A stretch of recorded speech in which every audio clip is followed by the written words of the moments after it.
informasi seputar inovasi, regulasi isu terkini, setara dan inklusi. Assalamualaikum warahmatullahi wabarakatuh. Namo Buddhaya, sahabat inspirasi kantor Kementerian Agama Kabupaten Bantul. Kembali lagi bersama saya Dendi Pramana Putra yang akan menemani sahabat inspirasi selama beberapa waktu ke depan. Telah kita hadirkan sosok inspiratif kita. Beliau datang jauh-jauh dari kantor wilayah Kementerian Agama Daerah Istimewa Yogyakarta. Beliau adalah Bapak Surahman SAGMM dari Bimas Buddha Kanwil Kemenak Daerah Istimewa Yogyakarta. Bagaimana kabarnya Pak hari ini Pak? Baik sekali Mas Dendi. Sehat-sehat ya? Alhamdulillah sehat Pak. Wah ini datang jauh-jauh dari Kulon Progo ya Pak ya. Terima kasih telah menyempatkan datang ke sini ya Pak ya. Kami juga berterima kasih sebenarnya difasilitasi dari Agama Buddha, sangat berterima kasih pada Kemenak Bantul yang luar biasa memfasilitasi kami. Iya. Ya Pak, ini langsung saja ya Pak ya. Saya ini penasaran Pak sebenarnya sama agama dan budaya dari Agama Buddha ini Pak. Iya Mas. Ini topik yang akan kita bicarakan itu yaitu religi dalam kearifan lokal. Nah, kearifan lokal yang dimaksud di sini adalah upacara adat, Pak. Iya. Nah, ini bisa disampaikan nggak, Pak, upacara adat atau kearifan lokal yang ada di agama Buddha, terutama yang di daerah Istimewa Yogyakarta ini, Pak? Iya, terima kasih, Mas Dendi. Jadi memang ada beberapa upacara adat itu yang terkait dengan ajaran agama Buddha khususnya. Saya beri contoh satu di Kulon Progo yang setiap tahun itu ada namanya Tribuana Manggala Bhakti.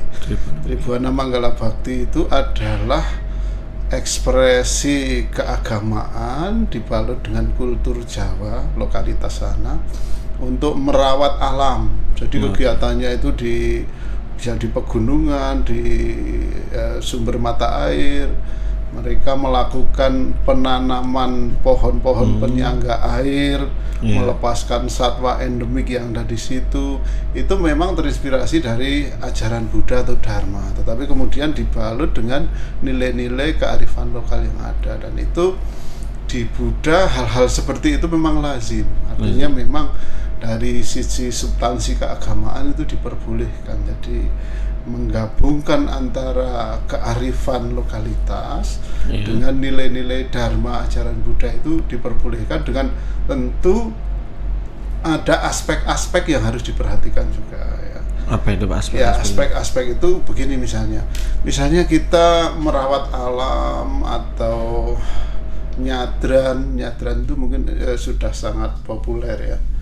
Nyadran itu tentu kita misalnya kalau nyadran kan di kuburan Mas, ya itu tentu kita mendoakan leluhur, berbakti mendoakan leluhur, bukan dalam konteks meminta kepada leluhur, tapi ada nilai-nilai agama juga yang harus menyertai ya. Tidak semata-mata semua kultur itu diterima secara apa adanya, tetapi tentu ada sinkronisasi antara nilai-nilai agama dan kultur itu sehingga semuanya dapat. Ya, semuanya dapat. Artinya agama juga nilai-nilainya dapat, kultur juga dapat, dan berpadu dalam harmoni. Misalnya nyadran tadi. Nyadran itu kalau orang salah paham mungkin ya karena ke kuburan berdoa dan mungkin meminta pada leluhur atau ya penunggu kuburan dan sebagainya, tetapi agama kan mengarahkan bahwa ke kuburan itu memang kita mendoakan leluhur. Di agama Buddha juga itu sebagai Marana Nusati. Marana Nusati itu mengingat kematian. Karena mengingat kematian itu adalah memunculkan kemendesakan spiritual bahwa saya harus berbenah, ya kan? Saya harus memperbaiki diri dengan moralitas, dengan menata batin, menata hati, menjernihkan pikiran. Mengapa?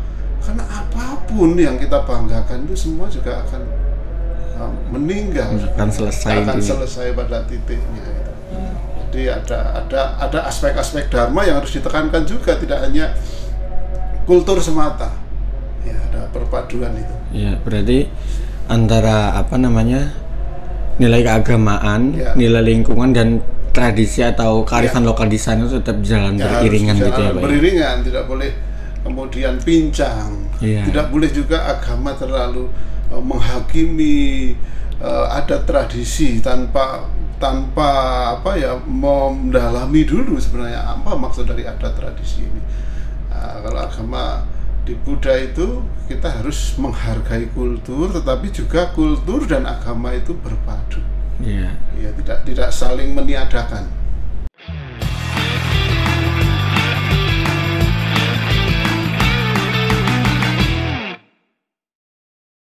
Tapi saling nyengkuyung untuk menjadi ekspresi yang indah sebenarnya antara dharma dan kultur atau nilai-nilai kearifan.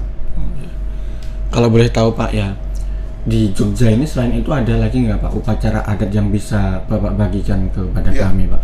Di Jogja itu memang yang intens ya Tribuana, kemudian nyadran, kemudian ya bersih-bersih makam itu kan bagian dari nyadran. Kemudian ada misalnya ruwatan.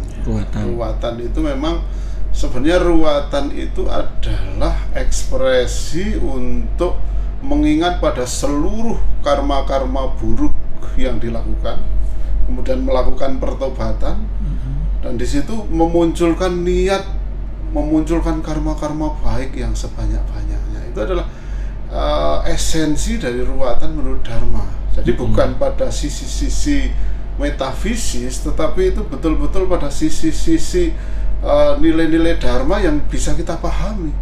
Jadi bukan setelah ruwatan pasti lebih kaya, lebih sukses. Nah, kaya, sukses, keberhasilan dan sebagainya itu kan didukung oleh tanduran karma-karma baik. Benih-benih kebajikan ini yang harus ditanam. Kemudian menekan sebanyak mungkin benih-benih keburukan. Di dalam agama Buddha disebut dengan ya, ajaran Buddha itu hanya 3 sebenarnya kuncinya. Jangan berbuat jahat, perbanyak kebajikan, jernihkan hati dan pikiran. Itu saja. Jadi ekspresi dari ruwatan itu sebenarnya kan itu menyadari bahwa kita hidupnya ruwet, maka harus diruwat. Ruwet itu yang bikin siapa? Ya diri sendiri. Akumulasi dari karma-karma buruk yang dimunculkan dari pikiran, ucapan, perbuatan ini yang harus diredam, dipahami.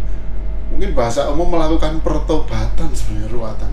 Pertobatan. Iya, pertobatan. Terus kemudian dia berusaha memunculkan kebajikan yang sebanyak mungkin lah, yang berefek dalam kehidupan itu ya karma baik, kebajikan ini yang dahsyat. Bukan terus percaya sebegitu saja pada tradisi bahwa orang setelah diruat itu pasti jadi berhasil, sukses, sehat, bahagia, sejahtera.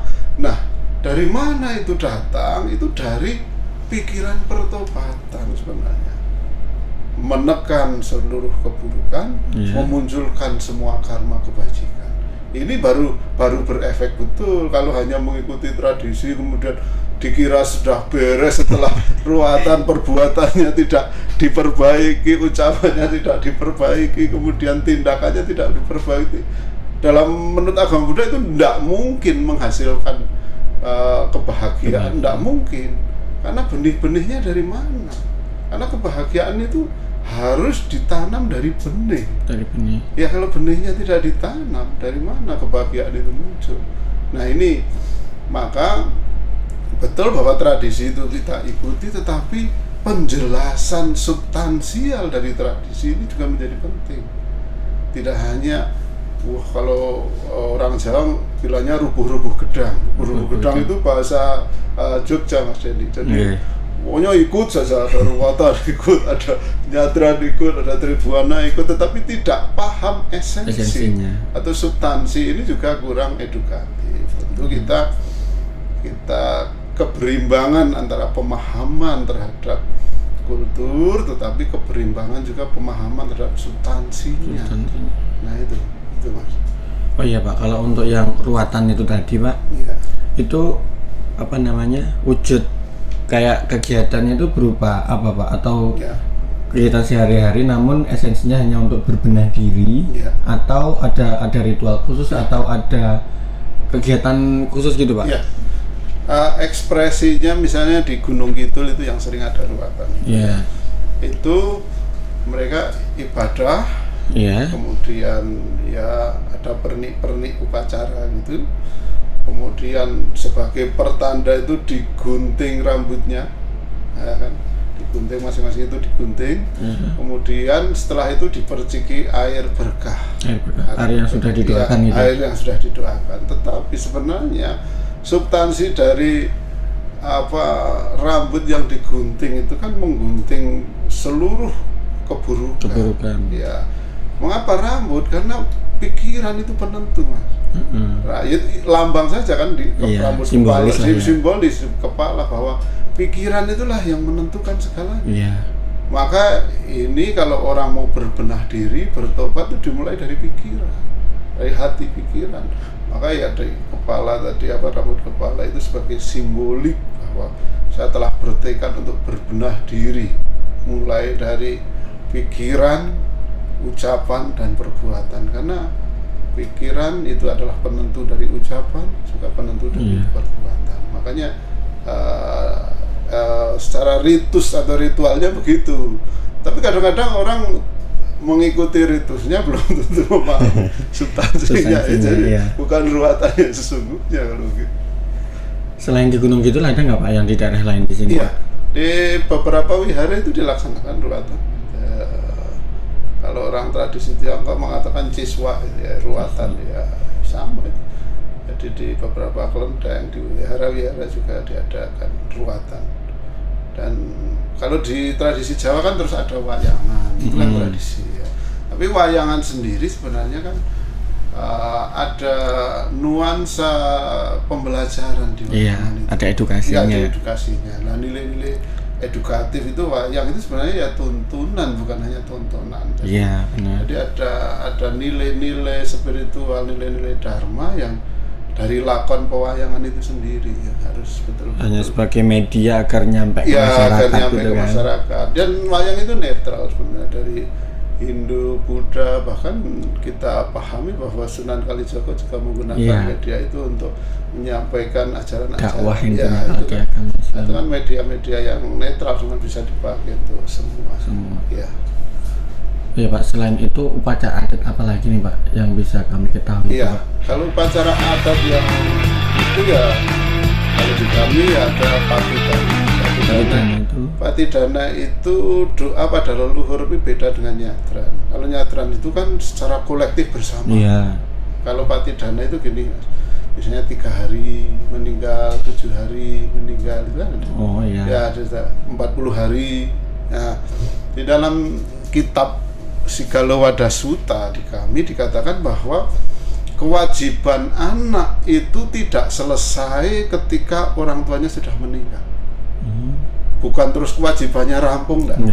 Tetapi anak yang berbakti itu harus mengirimkan doa dan kebajikan kepada leluhur itu terus menerus, bahkan ajarannya enggak putus-putus sebenarnya. Tetapi karena bersatu dengan kultur Jawa menjadi 3 hari, 7 hari, 40 hari, 100 hari, selapanan dan sebagainya.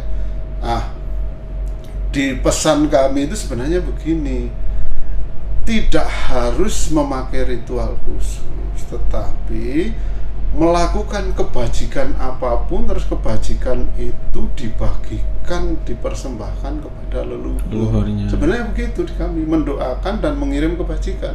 Misalnya di jalan ada paku yang kira-kira wah ini nanti membahayakan orang, kita singkirkan. Terus berniat dengan niat yang tulus, semoga kebajikan ini juga dirasakan oleh leluhur saya. Begitu, harusnya begitu acaranya, tidak mengkhususkan pada 7 hari, 3 hari, 40 hari. Berarti bisa dibilang sebenarnya sederhana ya Pak? Iya, sederhana, tiap saat. Tidak memerlukan ritual, tidak. Pokoknya ada kebajikan, kirimkan juga, share kepada leluhur. Doa kepada leluhur. Bagiannya. Ini mendoakan, bukan terus meminta kepada leluhur untuk membahagiakan atau mensejahterakan kita. Ini pandangan-pandangan yang harus disesuaikan dengan dharma. Mungkin masyarakat Buddha juga harus belajar betul-betul tentang tradisi dan agama ini sehingga tidak tidak salah tafsir, salah ngira bahwa wah nanti leluhur saya misalnya hebat, misalnya terlahir di surga, ya mudah-mudahan saya yang di dunia ini dikasih keberkahan, bukan begitu kan. Tapi justru kita berbakti untuk berbagi kebajikan, berbagi, mendoakan pada leluhur itu. Ada hal-hal fundamental yang harus dipahami juga. Iya. Oh iya Pak, kalau untuk upacara adat nih Pak ya, Ya. kalau di Jogja itu ada nggak Pak yang istilahnya itu berbeda dengan daerah lain, yang ada cuma di Jogja atau sedikit berbeda dengan daerah yang lain, itu ada nggak Pak? Ada yang Tribuana tadi. Yang Tribuana Manggala Bakti itu khas masih di Kulon Progo. Yang di Kulon Progo. Ya, jadi itu lahir dari satu ajaran begini Mas. Dalam ajaran itu dikatakan rawatlah mata air, rawatlah hutan, rawatlah alam, karena itu adalah jalan menuju surga. Nah, setelah itu baru di-create, campur dengan tradisi setempat menjadi Tribuana. Itu masih khas di Kulon Progo, walaupun itu sebenarnya bisa diadop juga di daerah lain gitu ya. Kami ada tim bagaimana merawat alam, misalnya sumber-sumber mata air yang ada di Pegunungan Menoreh di Kulon Progo itu kan kami tanami, sekitarnya itu kami tanami pohon-pohon penyangga mata air. Yang ya kami konsultasi juga dengan lingkungan hidup, dinas lingkungan hidup. Ya, sebenarnya yang terbaik untuk pohon-pohon itu apa? Itu kolaborasi ya Pak? Ya, kolaborasi. Ya, jadi kami tidak salah. Misalnya juga pelepasan satwa ikan itu, kalau salah itu ikan predator. Iya. Kami lepaskan di sungai itu bukan malah dharma nilai-nilainya, tapi merusak alam itu sendiri. Jadi harus bijaksana juga dalam tidak serta-merta itu. Pokoknya kami sudah melepaskan satwa di sungai sudah sah. Bukan bisa merusak sungai itu. Kalau tanpa, kami dulu memang awal-awal masih belum sebijaksana itu ya. Pokoknya di sungai harus ada pelepasan satwa di sungai, terus pelepasan satwa burung. Nah, menjadi berbahaya ternyata ekosistem kalau kita tidak paham. Iya, benar. Ya, itu bisa merusak ekosistem yang ada. Itu bukan malah konstruktif. Iya, malah destruktif, bisa merusak lingkungan hidup. Jadi ya, walaupun niatnya baik, tetapi tanpa pengetahuan yang cukup itu menjadi destruktif, menjadi merusak. Itu. Maka tradisi alangkah baiknya berpadu dengan pengetahuan. Ya. Keseimbangan antara tradisi dan pengetahuan. Itu yang idealnya begitu Mas Dendi. Itu pelaksanaannya setiap tahun sekali atau? Iya. Kalau yang Tribuana itu tiap tahun sekali, itu menjelang Waisak. Menjelang Waisak. Ya, Waisak. Menjelang mendekati hari besar. Oh iya, hari besar, khususnya Waisak setahun sekali. Ya. Gitu. Oke Pak. Menarik sekali perbincangan kita kali ini Pak. Mungkin kita cukupkan di sini ya Pak ya. Semoga nanti kedepannya masih diberi kesempatan untuk saling bercerita, bertukar informasi ya Pak ya. Terima kasih sekali, kami juga difasilitasi dalam momen yang sangat membahagiakan ini Mas. Siap. Sahabat inspirasi, telah kita saksikan paparan dari Bapak Surahman. Semoga apa yang disampaikan bisa menginspirasi kita semua dan juga menambah pengetahuan kita semua.